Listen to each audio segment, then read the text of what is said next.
আজকে তো শান্তা ফারজানাকে একটা থাপ্পড় মেরেছে। আমি ফেসবুকে স্ট্যাটাসের মধ্যে লিখেছি যে রাষ্ট্রীয় আইন হাতে তুলে নেওয়া এটা যদি অপরাধ না হতো, আমি এই জুলাই যোদ্ধাকে বলতাম যে আপনি শান্তা ফারজানাকে শুধু একটি থাপ্পড় মারলেন কেন? একে তো উপর জুপুরি লাথি মেরে এর জিহ্বাটা বের করে দেওয়া দরকার ছিল। যদি এটা রাষ্ট্রীয় আইনে বৈধ হতো তাহলে আমি তাকে এটাই বলতাম যে আপনি আপনার পা থাকতে আপনি হাত ব্যবহার করলেন কেন? আপনি পুরুষ মানুষ, বাম হাত ব্যবহার করলেন কেন? আর আপনি পালিয়ে গেলেন কেন? তাকে উপর জুপুরি লাথি ঘুষি কিল থাপ্পড় মেরে তাকে এমন শিক্ষা দেওয়া দরকার ছিল তার জিহ্বাটা বের হয়ে যায়, যাতে করে আগামীর ভবিষ্যতে এই ধরনের দৃষ্টতাপূর্ণ অর্থাৎ বাংলাদেশের মধ্যে বিভাজন তৈরি করা, রাষ্ট্র নিয়ে ছিনিমিনি খেলা, ঘৃণা বিদ্বেষ ছড়ানোর যে সংস্কৃতি সে চালু করেছে, এই ধরনের সাহস যেন কারো না হতো। এইভাবে আপনার শায়েস্তা করার দরকার ছিল তাকে আপনি একটা থাপ্পড় দিয়ে সেখানে সরে গেলেন কেন? কিন্তু আমি সেটা বলতে পারি না। কেন বলতে পারি না? যে রাষ্ট্র আইনে অন্যায়। তো অসভ্য মহিলাটি জুলাই যোদ্ধাদেরকে সন্ত্রাস বলে, জঙ্গি বলে, এমনকি শহীদ উসমান হাদিকে নিয়ে বাজে কথাবার্তা বলে, এমনকি এই দেশের আলেম ওলামাদেরকে প্রতিনিয়ত বিশুদ্ধার করে। তার বিরুদ্ধে আইনগত ব্যবস্থা গ্রহণ করুন। তার বিপরে নীরব থাকার কোনো সুযোগ নেই। তা যদি না হয়, শান্তা ফারজানা আজকে চর খেয়েছে, কালকে তো গণপিটুনি খাবে, গণলাথি খাবে, সেটার জন্য আপনারা অপেক্ষায় থাকুন।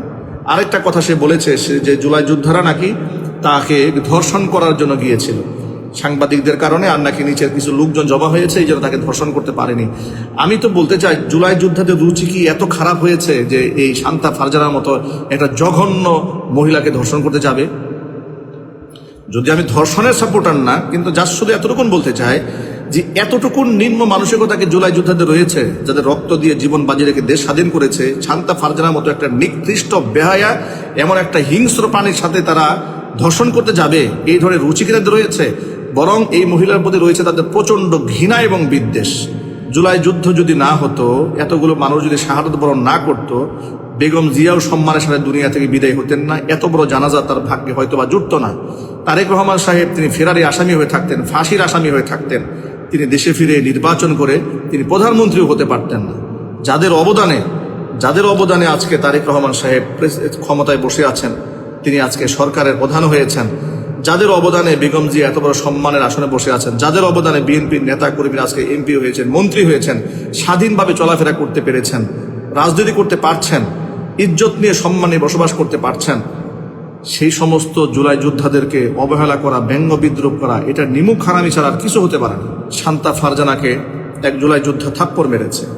এই শান্তা ফারজানাকে থাপ্পড় যে একটা মেরেছে, যদিও এটা রাষ্ট্র কর্তৃক একটি আইনের শাসন প্রতিষ্ঠিত যে রাষ্ট্রে হয়েছে, সেখানে আইন কখনো হাতে তুলে নিতে হয় না, কিন্তু এই ভদ্র মহিলা যেভাবে মানুষদেরকে খেপিয়ে তুলেছে, সকল শ্রেণী পেশার মানুষদেরকে যেভাবে বিষিয়ে তুলেছে, আমার মনে হচ্ছে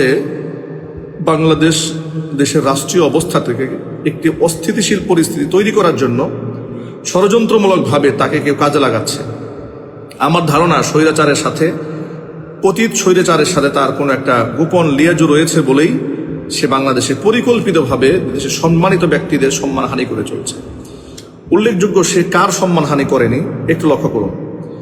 আমি সরকারের দৃষ্টি আকর্ষণ করছি যে আপনারা যারা দায়িত্বে রয়েছেন, তারা এই মহিলার ব্যাপারে আপনারা তদন্ত করুন, ইনভেস্টিগেশন করুন। স্বৈরা শাসকের সময় যখন এই রাষ্ট্রে স্বৈরা শাসক ছিল, তখন এই মহিলা কোথায় ছিল? তখন এই মহিলার অবদান কি ছিল এই দেশের জন্য, এই দেশের মানুষের জন্য?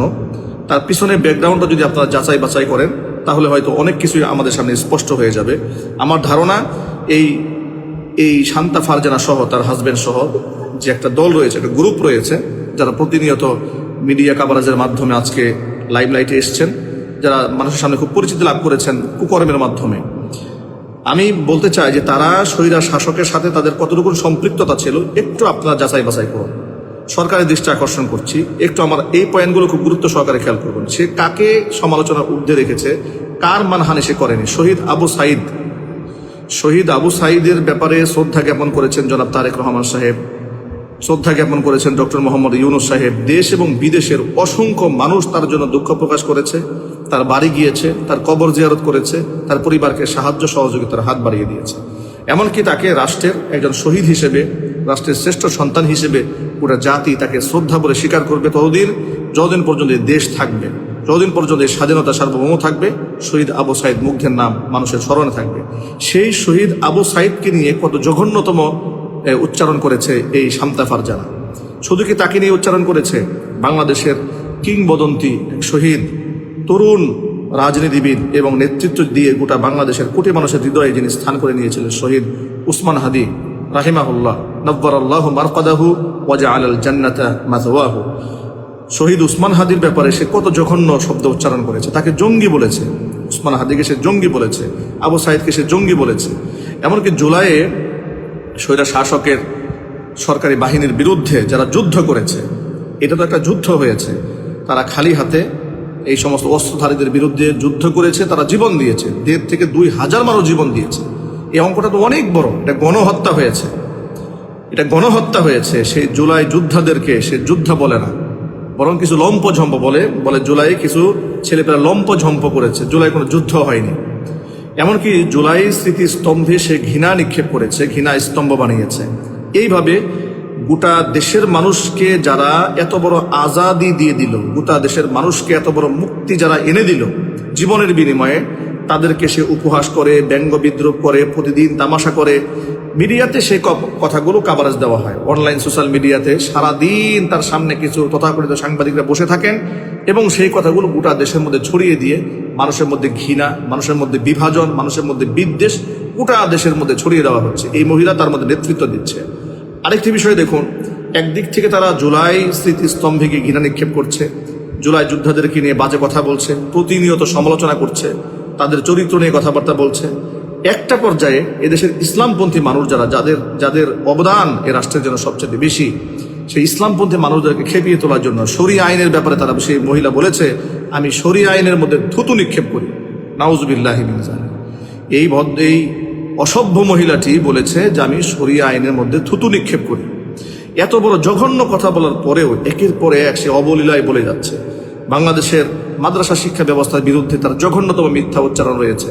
সে বলেছে মাদ্রাসার মধ্যে কি ডাক্তার হয় না, ইঞ্জিনিয়ার হয় না, ব্যারিস্টার হয়, বরং সেখান থেকে মানুষেরা পাশ করে চান্দা নিয়ে কালেকশন করে বের হয়ে যায়। নাউজুবিল্লাহি মিন যালিক। বাংলাদেশের স্থিতিশীলতা, এদেশের স্বাধীনতা, এদেশের সার্বভৌম রাষ্ট্র তৈরির ক্ষেত্রে আলেমদের অবদান অনস্বীকার্য। 71-এও এদেশের আলেমরা জীবন দিয়েছে, 1947 সালেও আলেমরা জীবন দিয়েছে। জুলাই আগস্ট বিপ্লবে অসংখ্য মাদ্রাসার ছাত্র ওলামারা শাহাদাত বরণ করেছে। রাষ্ট্রের জন্য আলেমদের অবদান অস্বীকার করার কোনো সুযোগ নেই। এমনকি করোনাকালীন সময় যখন লাশ রাস্তায় রাস্তায় পড়ে থেকেছে, আত্মীয় স্বজন লাশ ধরেনি, স্পর্শ করেনি, আলেমরা সেই সমস্ত লাশগুলোকে ধরে গোসল করিয়ে কাফন দাফন করে সম্মানের সাথে দুনিয়া থেকে বিদায় করেছে। এদেশের মানুষ যখন কোনো প্রাকৃতিক দুর্যোগের মধ্যে পড়ে যায়, আলেমরা সবার আগে ঝাঁপিয়ে পড়ে।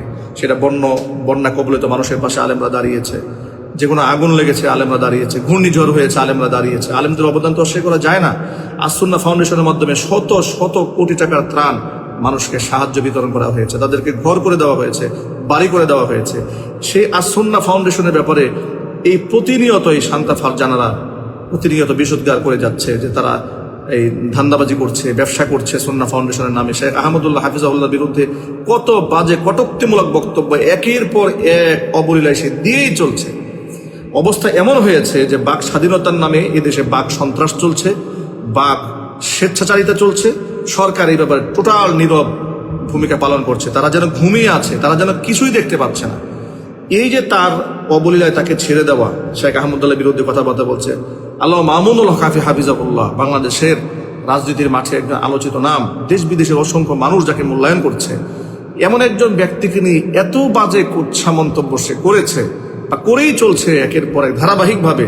তার বিরুদ্ধে যেন স্টেপ নেওয়ার কোনো লোক নেই, যেন তার বিরুদ্ধে এই দেশে কোনো আইন নেই, তাকে থামানোর যেন কেউ নেই। এমনকি মাওলানা মিজানুর রহমান আজহারের বিরুদ্ধে দেখেছি কয়েকদিন আগে খুব বাজে কথা বলেছে। জুলাই যোদ্ধাদেরকে যোদ্ধাইশ বলতে স্বীকার করেনি সে।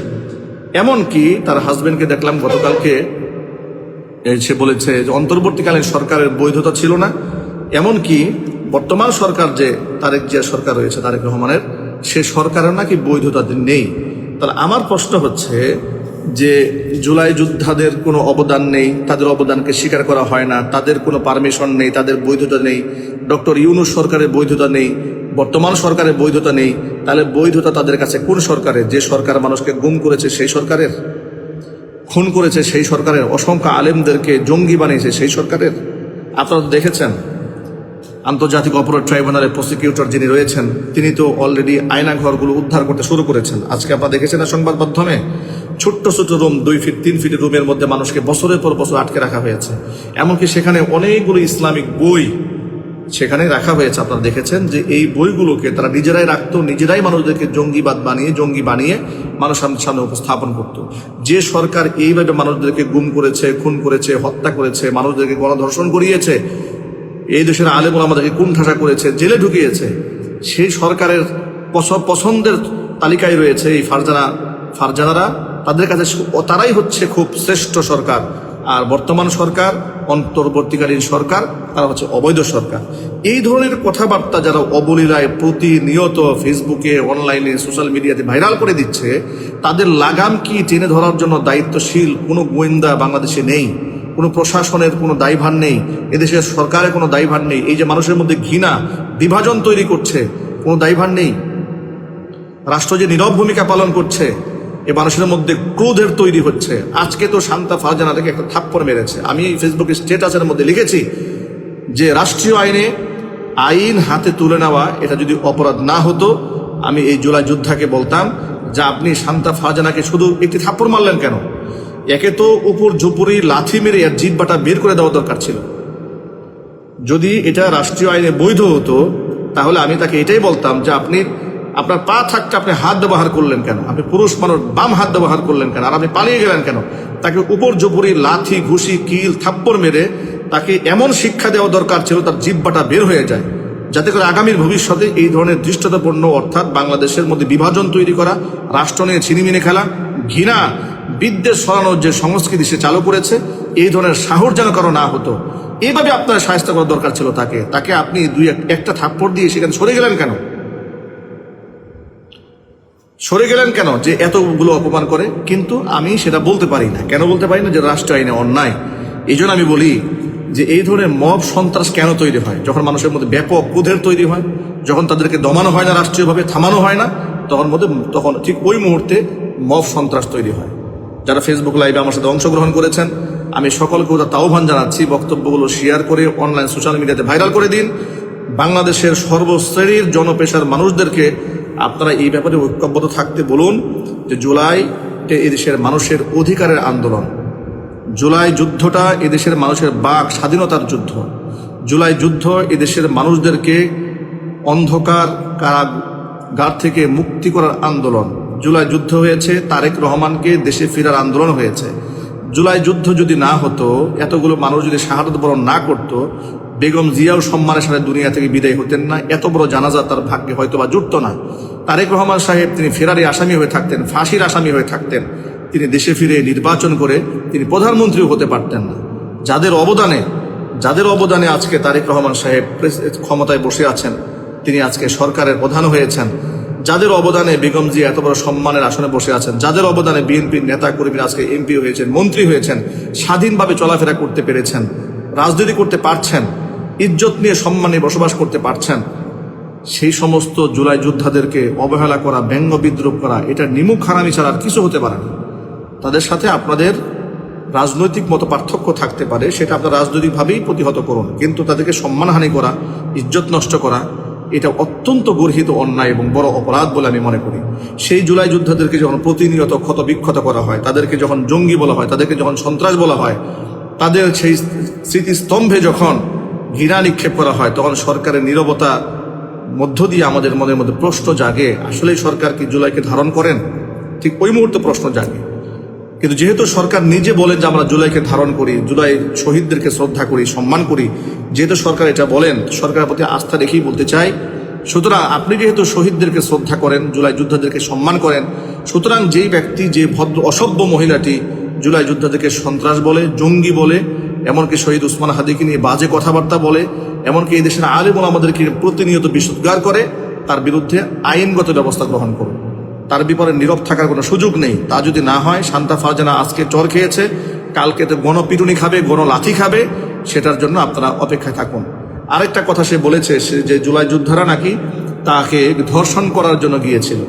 সাংবাদিকদের কারণে আর নাকি নিচের কিছু লোকজন জমা হয়েছে, এই জন্য তাকে ধর্ষণ করতে পারেনি। আমি তো বলতে চাই, জুলাই যোদ্ধাদের রুচি কি এত খারাপ হয়েছে যে এই শান্তা ফারজানার মতো একটা জঘন্য মহিলাকে ধর্ষণ করতে যাবে? যদি আমি ধর্ষণের সাপোর্টার না, কিন্তু যার শুধু এতটুকুন বলতে চাই যে এতটুকুন নিম্ন মানসিকতাকে জুলাই যোদ্ধাদের রয়েছে, যাদের রক্ত দিয়ে জীবন বাজি রেখে দেশ স্বাধীন করেছে, শান্তা ফারজানার মতো একটা নিকৃষ্ট বেহায়া এমন একটা হিংস্র প্রাণীর সাথে তারা ধর্ষণ করতে যাবে, এই ধরনের রুচি কি তাদের রয়েছে? বরং এই মহিলার প্রতি রয়েছে তাদের প্রচন্ড ঘৃণা এবং বিদ্বেষ। এই মহিলার প্রতি রয়েছে প্রচন্ড ঘৃণা, প্রচন্ড বিদ্বেষ, প্রচন্ড আকারে তাদের ক্ষোভ রয়েছে, ক্রোধ রয়েছে। তাকে ধর্ষণ করার জন্য যায়নি, বরং তার অন্যায় প্রতিবাদ করতে গিয়েছে, তার লাগাম টেনে ধরতে গিয়েছে, তার জিহ্বা টানতে গিয়েছে। সরকারের ঊর্ধ্বতন কর্মকর্তা যারা রয়েছেন, যারা আমার এই বক্তব্য শুনতে পাবেন, তাদের প্রতি আমার সবিনয় অনুরোধ, যিনি শহীদদেরকে তুচ্ছ করেন, স্বাধীনতা নিয়ে ব্যঙ্গ বিদ্রুপ করেন, এদেশের শ্রেষ্ঠ সন্তানদেরকে নিয়ে তামাশা করেন, মাদ্রাসার বিরুদ্ধে কথা বলেন, শেখ আহমদুল্লাহ হাফিজাহুল্লাহর অবদানকে অস্বীকার করেন, মামুনুল হক হাফিজাহুল্লাহর অবদানকে অস্বীকার করেন, শেখ মিজানুর রহমান আজহারি দাওয়াকে নিয়ে ব্যঙ্গ এবং বিদ্রুপ করেন, তাদের খিদমতকে নিয়ে তুচ্ছ তাচ্ছিল্য করেন, তাদের চরিত্র হননের চেষ্টা যারা যে মহিলা করছে সংঘবদ্ধভাবে এবং মিডিয়াতে ছড়িয়ে দিয়ে ওটা বাংলাদেশের মধ্যে এক ঘৃণ্য সংস্কৃতির আমদানি করছে, তার বিরুদ্ধে এখনই আপনারা অবস্থান গ্রহণ করুন, গোয়েন্দা বিভাগের মাধ্যমে তদন্ত করুন, সে কাদের দ্বারা ইন্সপায়ার্ড হয়েছে, সে কাদের মাধ্যমে এবং কাদের পারপাস সে সার্ভ করছে বাংলাদেশে, কাদের অর্থায়নে সে লালিত হচ্ছে, কাদের এজেন্ডা বাস্তবায়ন করার চেষ্টা করছে, এই বিষয়টি এখনই খতিয়ে দেখুন। যদি এটা না দেখতে পারেন, তাহলে সামনের পরিস্থিতি আরো ভয়াবহ হতে পারে, দেশের আইন শৃঙ্খলা আরো ভেঙে পড়তে পারে। সেই জন্য সরকারের প্রতি আহ্বান জানাচ্ছি এবং সরকারের সংশ্লিষ্ট কর্মকর্তাদের দৃষ্টি আকর্ষণ করছি, সাথে সাথে আইন শৃঙ্খলা রক্ষাকারী বাহিনী, গোয়েন্দা বিভাগের প্রতি আমি বলছি যে আপনারা এই মহিলার ব্যাপারে এবং তাদের স্বামী এবং তার কর্মকাণ্ড নিয়ে আপনারা নজরদারি করুন। অন্যথায় দেশের মধ্যে অরাজকতা, অস্থিরতা, এমনকি স্বৈরা শাসকের পুনর্বাসনের জন্য তারা গোপনে গোপনে হয়তো কাজ করে যেতে পারে বলে আমাদের মনে করছি। মহান আল্লাহ রাব্বুল আলামিন আমাদের সকলকে এই ধরনের ঘৃণ্য মানসিকতা থেকে বের হয়ে আসার তৌফিক দান করুন। এমনকি সমাজের মধ্যে এই সমস্ত ভাইরাসের ব্যাপারে আমাদেরকে সতর্ক থাকার তৌফিক দান করুন। আমি গোটা দেশের জুলাই যোদ্ধা যারা রয়েছেন তাদের প্রতি শ্রদ্ধা জ্ঞাপন করি, তাদের অবদানকে স্বীকার করি। যারা শহীদ হয়েছেন তাদের জন্য দোয়া করি, আল্লাহ পাক শাহাদাতের মর্যাদা দান করুন। যারা আহত হয়েছেন তাদের জন্য দোয়া করি, আল্লাহ পাক আজরে আজিম দান করুন। যারা ফ্রন্ট লাইনে লড়াই করেছিলেন, আল্লাহ পাক তাদের অবদানকে কবুল করে এ রাষ্ট্রের এতগুলো মানুষের স্বাধীনতা যারা ফিরিয়ে দিয়েছেন, যাদের জীবনের বিনিময়ে, রক্তের বিনিময়ে, তাদের অবদানকে মহান আল্লাহ রাব্বুল আলামিন কবুল করুন। দুনিয়ায় এবং আখিরাতে মহান আল্লাহ তাআলা তাদেরকে সম্মানিত করুন। সাথে সাথে আমি গোটা আলেম সমাজকে বলতে চাই, প্রিয় আলেম সমাজ, আপনারা সতর্ক থাকুন। এই ধরনের ষড়যন্ত্রকারীদের বিরুদ্ধে আপনাদের শালীন ভাষায় কলম সৈনিক যারা রয়েছেন তাদের কলম ধরুন। আপনারা ঐক্যবদ্ধ হয়ে আসুন আমরা কাজ করি। ইনশাল্লাহ এই দেশের জন্য, এদেশের ইসলামের জন্য, তাওহীদের জন্য, ঈমানের জন্য আমরা লড়াই করেছি, করে যাচ্ছি, ভবিষ্যতেও আমরা করব ইনশাআল্লাহ।